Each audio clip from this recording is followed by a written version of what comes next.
They're skipping car payments. That's the final warning sign. Forbes article. The headline says inflation is easing and jobs remain strong, but consumers are skipping car payments. The Fed claims to be data-driven, but if you're watching behavior, not just backward-looking numbers, the signals are showing. Last month, mortgage delinquencies were rising fast. The piece resonated because it cut through the noise. By the time the official data confirms it, you're already missing the boat. Now we're seeing it again, except in auto loans. Delinquencies, especially among subprime, are spiking. This matters. People will skip everything before they lose their car. That's how they get to work. If you're missing payments now, the strain is already severe. The Fed says it's data-driven, but when consumers start skipping car payments, there's no rounding error. It's a flashing alarm. LendingTree reports that 5.1% of Americans are now delinquent on auto loans, with 2% 30 days late and 1% over 90 days late. Let's look at that article and see if they give us some history. Southern states have the highest levels of delinquencies, with Mississippi borrowers having 9.8% of Mississippi auto loan borrowers having at least one delinquent account. Wow, that's crazy. Four-way tie between Alaska, Utah, Washington, and New Hampshire with the lowest amount of delinquencies, highest being Mississippi, Louisiana, Georgia. Younger generations are more likely to struggle, including Gen Zs. Here are the highest delinquency rates, all in the South. Here are the full state rankings. Gen Z, out of all of them, have the highest delinquency rates. And the delinquency rates are tied to higher monthly payments, which makes sense given that obviously you have higher interest rates in today's environment. What about, let's do auto loan delinquencies, and let's go St. Louis Fred. Let's see if we could look at a history over time, and we'll go for an autos look. So loan vehicles, let's see, effective finance rate. We really want delinquencies, which is a little unfortunate because they don't actually make it that easy to find. Here we go. Delinquency rate on, no, I think they got rid of it. Delinquency rates on credit cards, single families, consumer loans, all loans. I guess we could look at all loans. I'm just surprised you're not seeing autos separated out. Sometimes they get rid of some of these, and then I always sort of scratch my head like, what are y'all hiding? But across the board delinquencies, certainly up a little bit from the lows that we saw in 22 post-COVID, but nowhere near the spikes that we saw during the recession of 2008. Though note, those delinquencies went from 1.79% to 3.1% in a year. And after 2 years, 6.15%, 2.5 years, 7.49%. So they could really spike fast, likely in a recession when you combine job loss. So it's sort of more telling that you've got this early kind of sign showing up of these delinquencies rising, because then add into the mix a little bit of unemployment and you get this sort of spiral that takes off. Strip out the noise and focus on the fact subprime auto delinquencies have surpassed the 2009 levels, reaching a 15-year high. Well, 15-year high would be 2010, right? Okay, they don't actually even link their source there. Experience shows that 30-day delinquencies have jumped nearly 40% year over year in the lowest credit tier. So that could be like 1% to 1.4%. Even prime borrowers are falling behind. That's bad. Fed reports auto loan balances have crossed 1.6 trillion with an average monthly payment of $750. $750 a month for a car. This isn't just about subprime. The whole credit stack is starting to creak. Borrowers with decent credit are feeling it. Leasing costs have surged. Used car values are correcting and loan-to-value ratios are upside down. Borrowers owe more than their cars are worth. Yikes. When consumers start missing payments, they're already making hard trade-offs. That's what makes this meaningful. You don't default on your way to brunch. You default when the math stops mathin', basically. This is how credit stress evolves. It starts subtly. A missed payment, a late auto loan, then it compounds. First cars, then homes. Right now, we're squarely in the middle of that curve, and most investors are still pretending that the surface is calm. Wow. Every cycle follows the same patterns.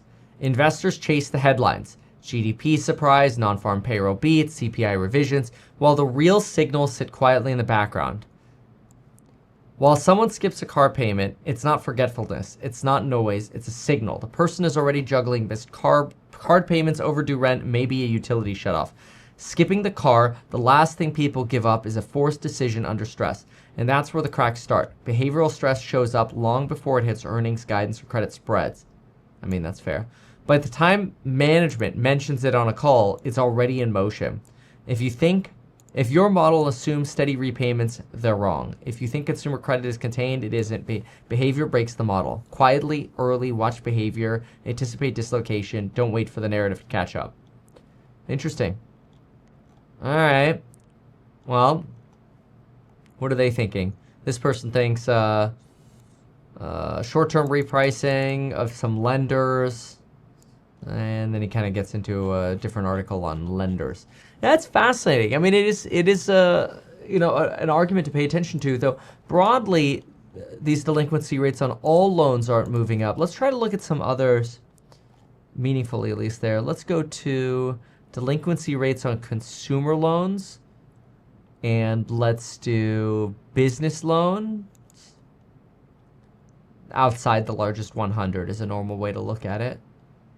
So you can see the underlying delinquency rate on consumer loans, all commercial banks. We could look at that. And let's try, and these are similar to what we've already pulled up, delinquency rate on credit card loans. I think we have that. So these are credit cards. We've ticked up over 20, well over 2019, 2018 levels, well over these levels. We're sort of leveling off around 3% on credit card delinquencies. Delinquency rates on other consumer loans, this one's spiking a bit. And these spikes are, in fairness, often associated with a recession, but look at the soft landing in the 90s. Shows up again. Here you have business loans, relatively stable, in line with 2015.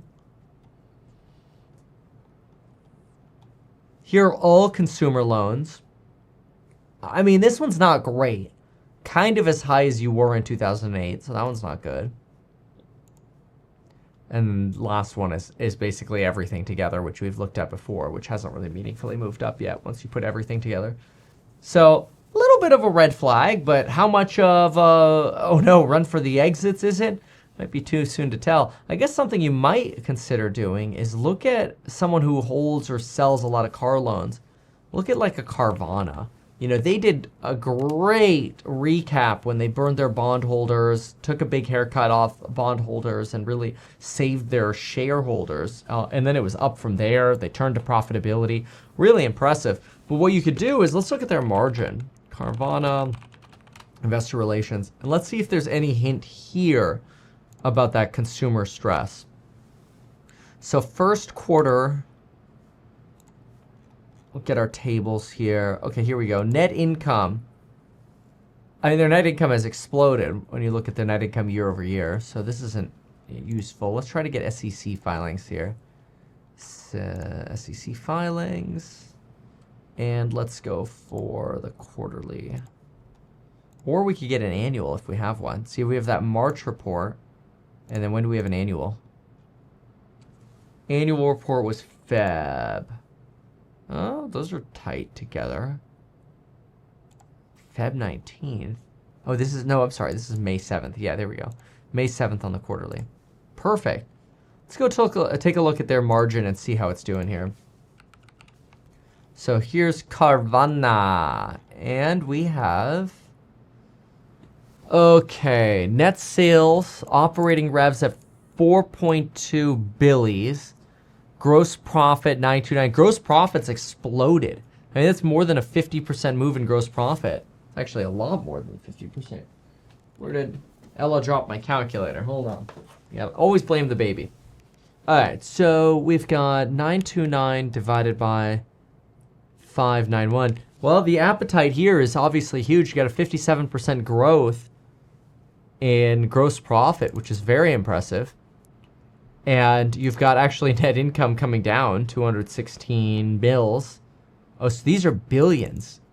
So correction, That's 4.2 billion in sales relative to the 3 billion in sales last year, leading to an explosion in net profit. I mean, what are they up 28% on revs? Total revs are up 38%, but their gross profit is up 57%. See, these are pretty good numbers. And how many of their assets are, let's see, beneficial interest in securitizations, vehicle inventory, finance, receivables held for sales, or held for sale. These assets right here, if they just dump these receivables to other companies and let other companies hold the car debt, that could be smart. Because then you're not the one holding the bag if customers go delinquent. Although a lot of these car loans are written so expensively that it doesn't really matter if they go delinquent. The lenders still make money, until, of course, the entire economic system starts failing because people can't go get another loan somewhere else. Usually subprime auto borrowers bounce from subprime borrower to subprime borrower or lender. They go from lender to lender. And then once they sort of burn one, they go to another and ask for a second chance.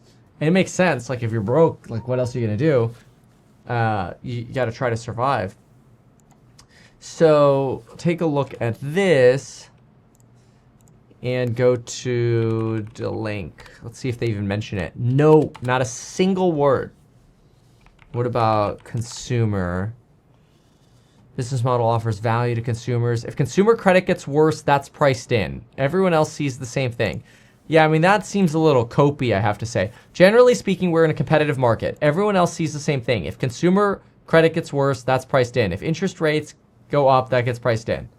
If car prices go up or down, that gets priced in. Basically, they're like, no harm can happen to Carvana. We're good. Okay. It's pretty cavalier attitude there. But, I mean, good for them. Our economics have been very stable. Yeah. As you have more cars, the odds that a customer finds their car they're looking for goes up. That's true. You can sort of get the network effects of Carvana. So pretty impressive for a company that almost went bankrupt. Not bad. Shows you a big sort of duality to this auto loan delinquency side. Carvana doesn't care. Carvana's doing just fine. So maybe that's not an indicator, especially since companies like Affirm hold on to more debt, BNPL debt at least, and you're not really seeing signs of credit stress over here. I mean, sure, it's not like what you had in 2021, but look at this recovery since 22, from an $8 stock to 65 bucks. Knocking on the door of $70 over here. Pretty impressive. Why not advertise these things that you told us here? I feel like nobody else knows about this. We'll try a little advertising and see how it goes. Congratulations, man. You have done so much. People love you. People look up to you. Kevin Paffrath there, financial analyst and YouTuber. Meet Kevin. Always great to get your take.